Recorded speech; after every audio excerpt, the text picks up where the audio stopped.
विशोकः शोकनाशनः अर्चिष्मान् अर्चितः कुंभः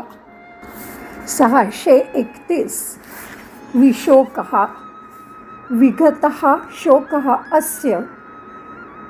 म्हणजे ज्याचं दुःख शोक नाही आहे त्याच्यापासून जो मुक्त आहे परमानंद एकरूपत्वात इति कारण अत्युच्च आनंद हेच त्याचं स्वरूप आहे आणि त्यामुळे त्याला कुठचंही दुःख शोक नाही दुःखाने विरहित असा जो तो विशोकः सर्व भौतिक गुणांच्या पलीकडे तो आहे शरीर मन बुद्धीच्या लेवलला दुःख असतं पण त्याच्या पलीकडे तो असल्यामुळे तो गुणातीत आहे सदैव संतुष्ट आहे आणि सदैव इच्छारहित आहे असा जो शोकरहित दुःखरहित आहे तो विशोकः ओम विशोकाय नमः 632 शोकनाशनः स्मृतिमात्रेन म्हणजे त्याची केवळ चिंतन केलं किंवा त्याची आठवण काढली तरीही भक्तानां शोकम नाशयति भक्तांचा शोक दुःख जो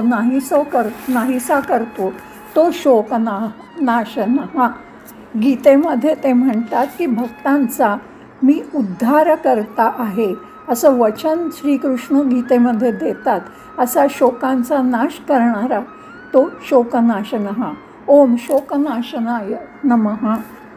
633 अर्चिष्मान् अर्चिष्मतं ततः जे तेजस्वी यदी येन म्हणजे ह्याच्या अर्चिषा प्रकाशकिरणांना चंद्र सूर्यादयः चंद्र आणि सूर्य हे प्रकाशतात एव मुख्यः अर्चिष्मान् हाच मुख्यतः तेजस्वीपणे प्रकाशणारा आहे म्हणजे ह्याच्या तेजाने सूर्य चंद्र ह्यांचा प्रकाश येतो मिळतो मुख्य म्हणजे हा तेजस्वीपणे प्रकाशणारा आहे आणि त्याच्यामुळे इतर चंद्र सूर्य वगैरे प्रकाशतात असा हा पूजनीय तेजस्वी शुद्ध चेतना रूप सूर्य चंद्र तारे यांचा प्रकाश याला प्रकाशित करू शकत नाही तर याच्यामुळेच ह्या सर्व गोष्टी प्रकाशित होतात असा अर्चिष्मान् ओम अर्चिष्मते नमः 634 अर्चितः सर्व लोक म्हणजे सर्व लोक अर्चितैही पूजा करतात विरिंच आदिभिही विरिंच म्हणजे ब्रह्मा वगैरे सुद्धा अपि अर्चितः ज्याची पूजा करतात सगळे लोकच त्याची पूजा करतात असं नाही तर ब्रह्मा वगैरे देवदेवतासुद्धा ज्याची पूजा करतात असा तो अर्चितः भक्त ज्याची निरंतर पूजा करतात ब्रह्मा जो निर्माता आहे शिव जो संहारक आहे ते सुद्धा याची पूजा करतात असा जो तो अर्चितः ओम अर्चिताय नमः 635 कुंभः कुंभवत म्हणजे एखाद्या मडक्याप्रमाणे भांड्याप्रमाणे अस्मिन ज्याच्यात सर्व काही प्रतिष्ठितम प्रस्थापित समाविष्ट असतं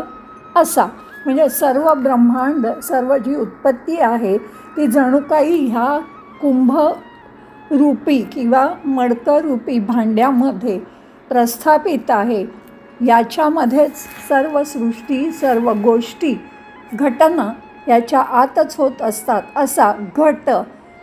सृष्टीचे बीज धारण करणारा असा जो तो कुंभ हा ओम कुंभाय नमः